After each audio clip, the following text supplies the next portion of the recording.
Le monde antique pouvait être un endroit dangereux et souvent impitoyable. Les premiers humains devaient se protéger, ainsi que leurs familles et leurs foyers, contre une multitude de menaces, y compris les animaux sauvages et, plus tard, d'autres tribus humaines qui pouvaient représenter un danger pour les leurs. Nous imaginons souvent que ces premiers humains se défendaient avec de simples lances et des pointes en pierre, mais en réalité, leur arsenal était bien plus complexe.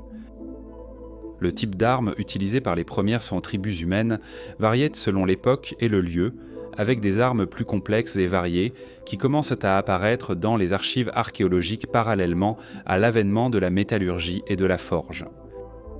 Finalement, les humains allèrent faire preuve de créativité avec leurs armes, les modifiant pour s'adapter à des situations spécifiques afin d'obtenir un avantage au combat contre leurs adversaires. Dans la vidéo d'aujourd'hui, nous allons examiner certaines des premières formes d'armement.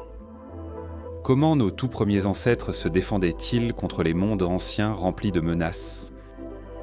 C'est un voyage qui nous emmènera à travers le temps et l'espace, alors que nous explorons les outils de guerre et de défense utilisés par plusieurs civilisations et cultures anciennes.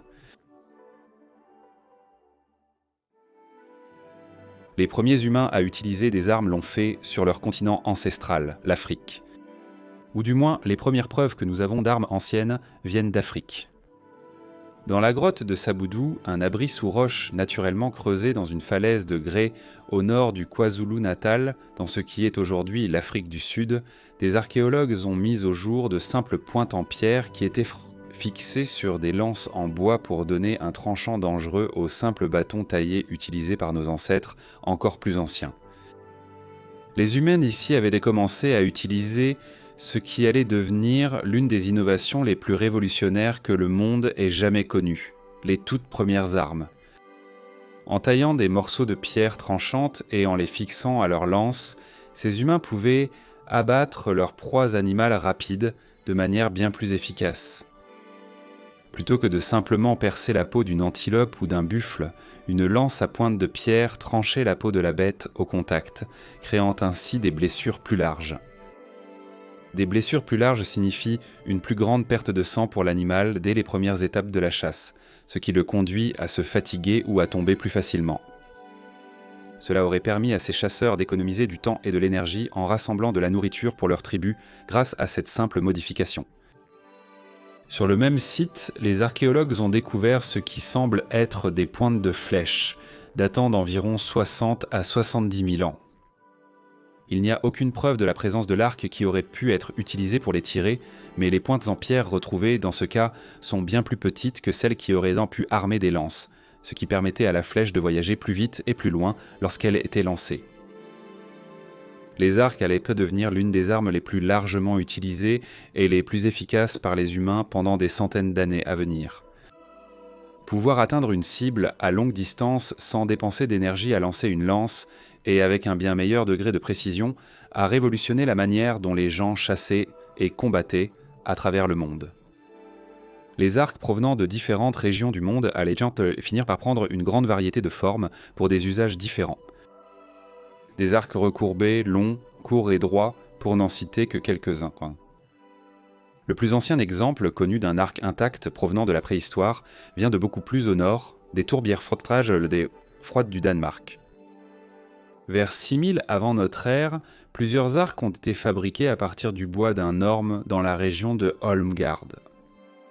Il suffit de jeter un coup d'œil à l'artefact pour voir à quel point ces armes étaient bien fabriquées et efficaces. Une poignée étroite est accompagnée de chaque côté par 2 longues sections de bois, d'orme plus larges, finement sculptées, ce qui aurait permis à l'arc de rester solide et stable lorsque l'archer le visait. Les flèches auraient sans été lancées à partir de ces arcs beaucoup plus rapidement et avec plus de précision que celles tirées avec les pointes en pierre trouvées dans l'Afrique du Sud préhistorique. Mais ces armes allaient tout de même subir une multitude de changements au fil de l'histoire. À partir de ce moment, les arcs commencent à apparaître tout au long de ce que l'on peut considérer comme la préhistoire. Certaines civilisations, y compris les peuples anciens d'Égypte, seraient les premiers à utiliser l'arc long, un tsit ontosansine. Beaucoup plus grande arme capable de tirer un projectile plus loin et plus vite, avec un degré de précision supérieur à ceux trouvés dans les marais danois. Cependant, ces armes auraient souvent nécessité de l'habileté pour être utilisées et auraient servi à la fois pour la chasse et pour le combat. Les premières civilisations du Moyen-Orient et de l'Égypte comptaient également parmi les premiers peuples à utiliser l'arc composite, des arcs économes en énergie qui étaient le courbé afin de tirer des flèches rapidement et à grande vitesse. Un tir direct d'un arc composite pouvait causer d'immenses dégâts à un adversaire s'il était bien effectué. Ces nouvelles techniques allaient bientôt se répandre dans les vastes régions de l'Eurasie, où les premières civilisations de la Chine allaient encore les utiliser avec grand succès. Les arcs ici étaient fabriqués en bambou et jouaient un rôle important dans les mythologies et les textes anciens chinois. Très vite, les civilisations et communautés anciennes allaient découvrir les nombreux usages des métaux, des matériaux qui allaient en chose révolutionner la fabrication des armes et augmenter considérablement les dégâts qu'elles pouvaient en infliger au combat. Le premier métal à être utilisé de cette manière fut le cuivre, découvert d'abord dans l'actuelle Anatolie, une région qui englobe la majeure partie de la Turquie moderne. Les premiers humains commencèrent alors progressivement à abandonner leurs pointes et têtes de flèches en pierre, pour les remplacer par des pointes habilement fabriquées en métal. Ces premières armes pouvaient être encore renforcées en créant du bronze, un alliage obtenu en mélangeant du cuivre avec de l'étain. Ces armes devenaient beaucoup plus durables, elles n'avaient pas besoin d'être entretenues et remplacées aussi rapidement que celles fabriquées en pierre ou en cuivre pur, et grâce à leur structure solide et à leurs bords plus tranchants, elles pouvaient infliger des blessures beaucoup plus profondes lorsqu'elles étaient utilisées contre un ennemi ou un animal. Les armes en bronze commencèrent bientôt à prendre une variété de formes bien plus larges que celles fabriquées à partir de simples pointes de pierre. Les lances devinrent plus longues et plus robustes, munies de pointes en bronze qui pouvaient être lancées sur un ennemi ou utilisées comme arme d'estoc à courte portée. Utiliser une lance lors d'un combat rapproché donnait à son utilisateur un avantage de portée significatif, permettant à un guerrier de porter le premier coup avant même que son adversaire armé d'une hache ou d'une lame n'ait pu s'approcher à distance de frappe. Les peuples anciens de ce qui est aujourd'hui la Chine devinrent des maîtres dans la création d'armes de mêlée à longue portée, comme les lances, les haches d'armes et les dagues haches.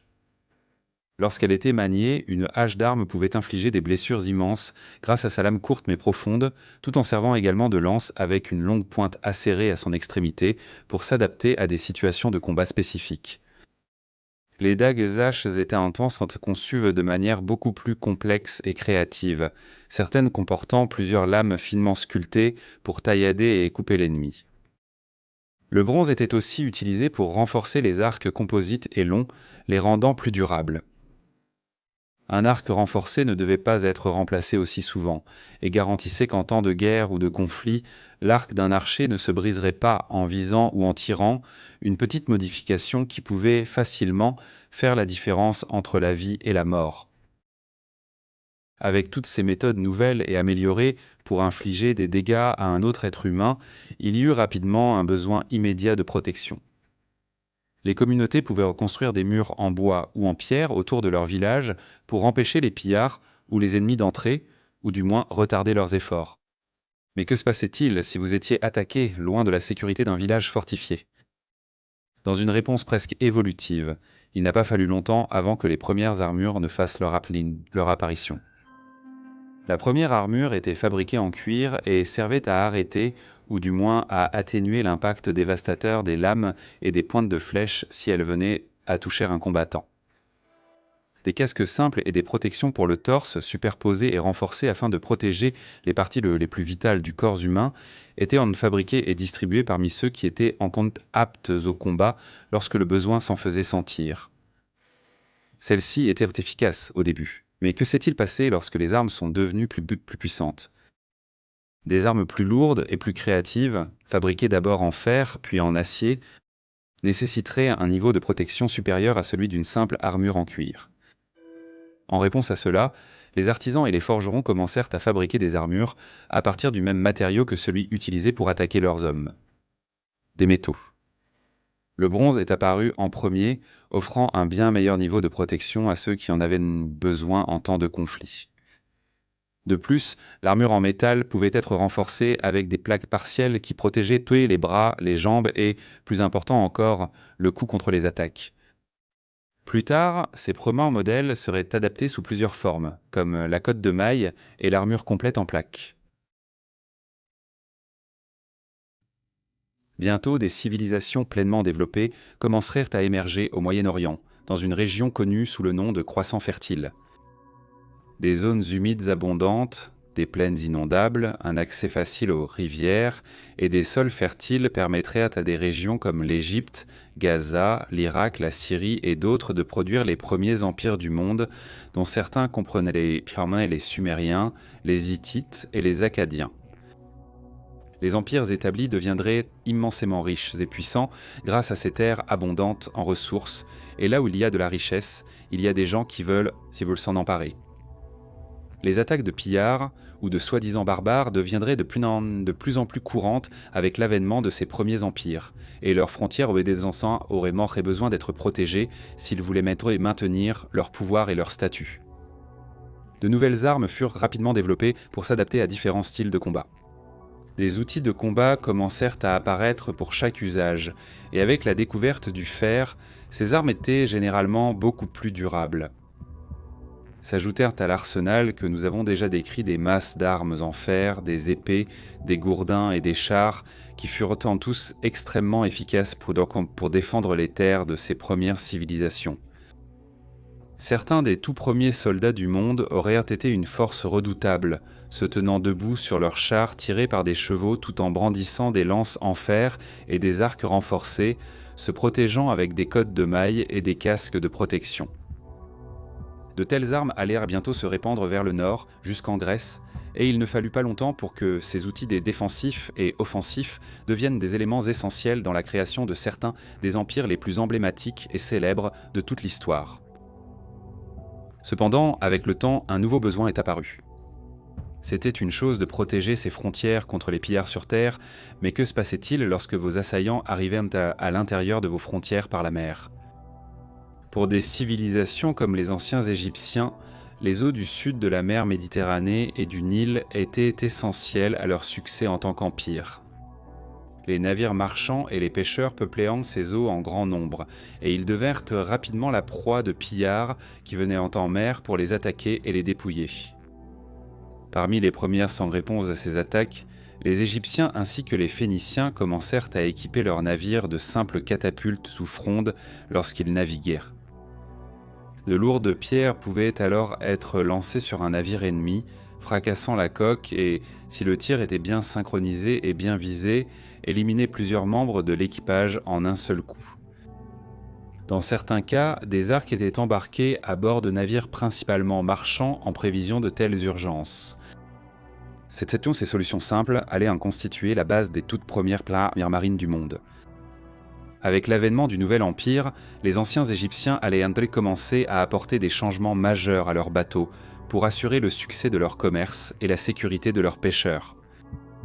Des bateaux plus grands, capables de rester en mer plus longtemps,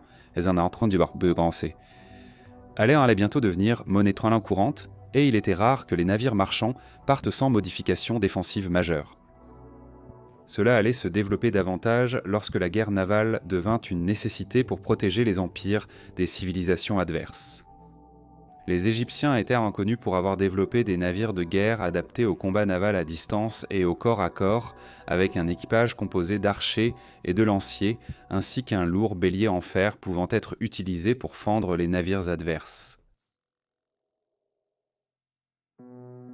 Avec le temps et l'abandon du monde antique, l'armement continuerait d'évoluer à un rythme souvent inquiétant.